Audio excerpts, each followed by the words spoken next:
साथियों नमस्कार। पटना बिहार से मैं अमिताभ कुमार दास, आईपीएस 94 बैच, और आप देख रहे हैं मेरा अपना यूट्यूब चैनल दास बोले बिंदास।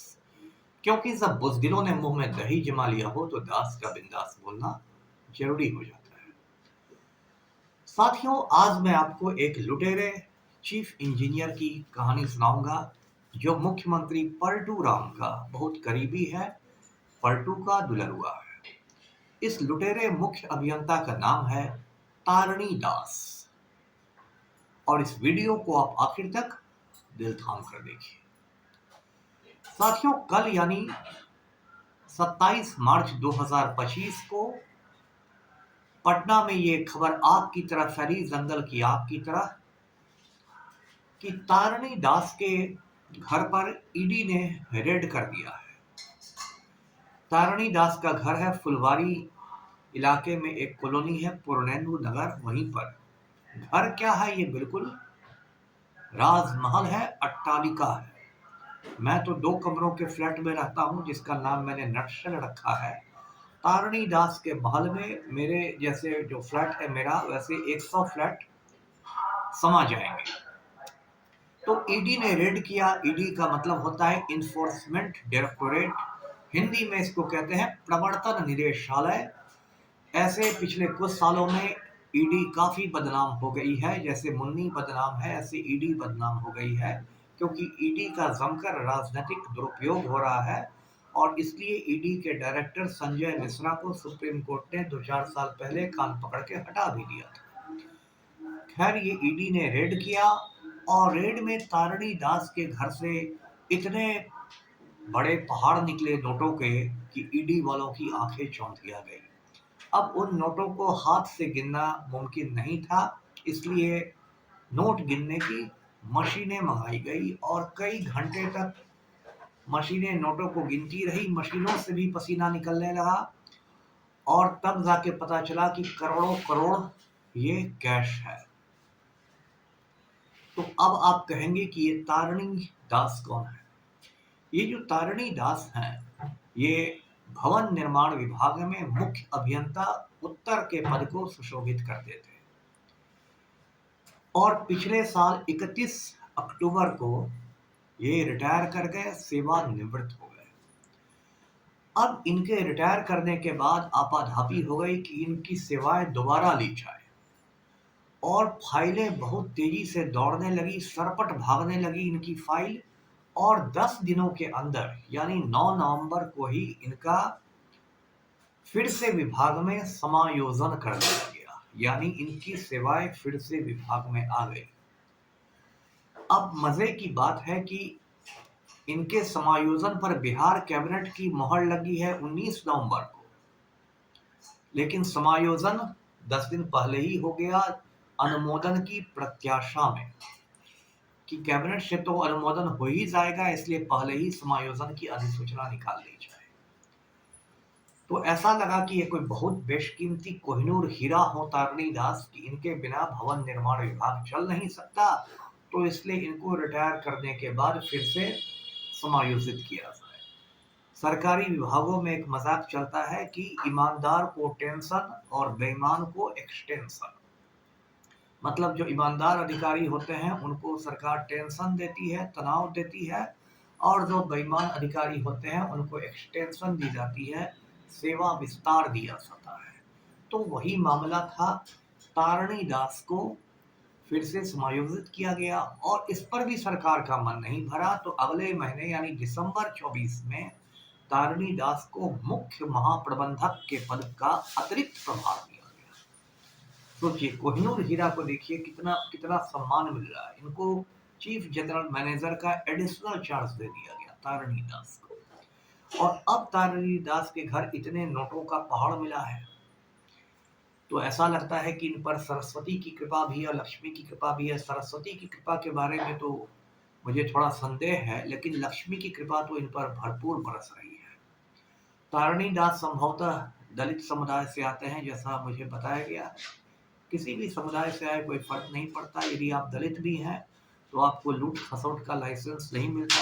डॉक्टर अंबेडकर ने कहीं नहीं कहा है कि दलितों को लूटने का लाइसेंस।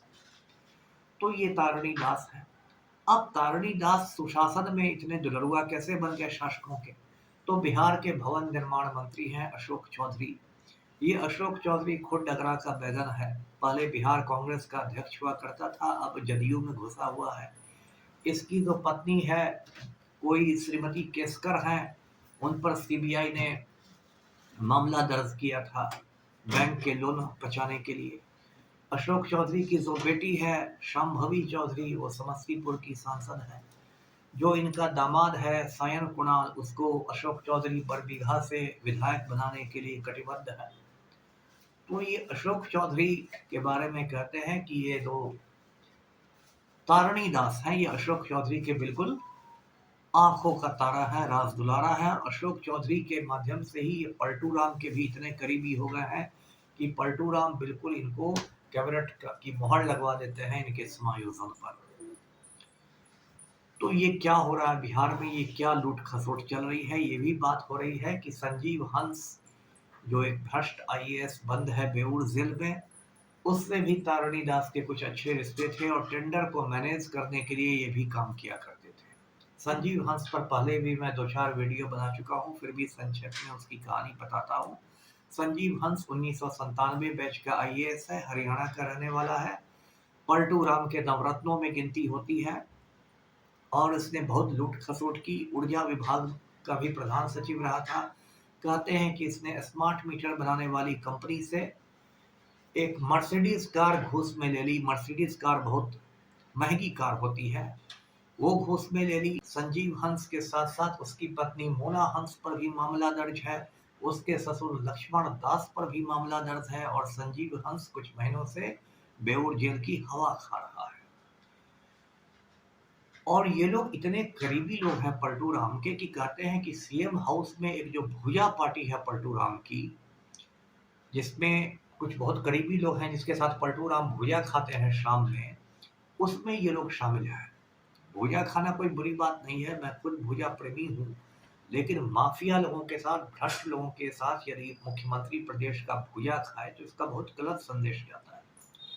लेकिन बिहार में भ्रष्टाचार ऐसा चरम पर पहुंच गया है कि अभी कहते हैं कि जो विजय सिन्हा उप मुख्यमंत्री हैं, उनसे जो पथ निर्माण विभाग छिना गया, तो कहते हैं कि ये एसपी सिंगला कंपनी ने छिनवा दिया। अब ये एसपी सिंगला कंपनी कौन है?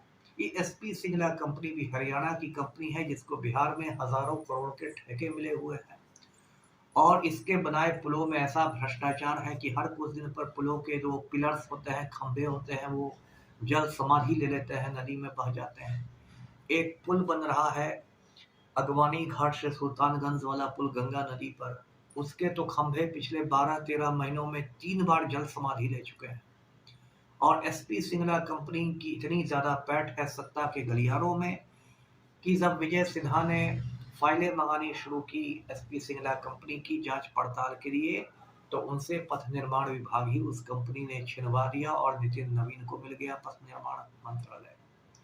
हम लोग इतिहास में पढ़ते थे कि ईस्ट इंडिया कंपनी आई थी हिंदुस्तान में व्यापार करने के लिए, और बाद में उस कंपनी ने हिंदुस्तान पर ही कब्जा कर लिया और मुगल बादशाह को जेल भेज दिया।